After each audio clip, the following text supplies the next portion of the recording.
প্রিয় দর্শক, এই এক্সেল ওয়ার্কশিটের ভিতরে দেখুন এই মাসের প্রত্যেক এমপ্লয়ির প্রেজেন্ট এবং অ্যাবসেন্সের ডেটা দেওয়া আছে। আমাকে এখানে বের করতে হবে প্রত্যেক এমপ্লয়ির এই মাসের মোট কতদিন প্রেজেন্ট এবং কতদিন অ্যাবসেন্ট করেছেন। তো আমি এখন যদি প্রত্যেকজনের পি আর এ কাউন্ট করতে শুরু করি তাহলে অনেক সময় লেগে যাবে।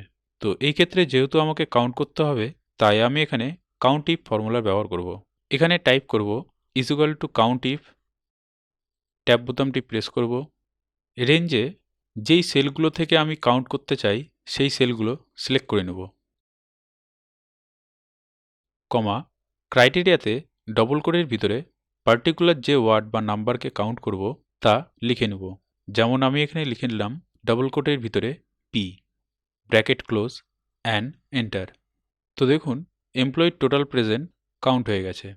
অথবা আপনি ফর্মুলাতে কমার পরে ক্রাইটেরিয়াতে নির্দিষ্ট সেল সিলেক্ট করেও নিতে পারবেন। নির্দিষ্ট সেল সিলেক্ট করার পর আমি F4 প্রেস করে লক করে নিলাম, ব্র্যাকেট ক্লোজ অ্যান্ড এন্টার। তো দেখুন এখানে এমপ্লয়ির টোটাল প্রেজেন্ট কাউন্ট হয়ে গেছে। এবার একই রকমভাবে টোটাল অ্যাবসেন্সও বের করে নেব।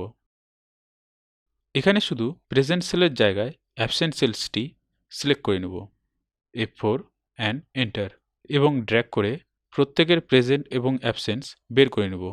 তো আরও এরকম জানা অজানা মাইক্রোসফট এক্সেলের টিপস পেতে চ্যানেলটি সাবস্ক্রাইব করে রাখুন। ধন্যবাদ।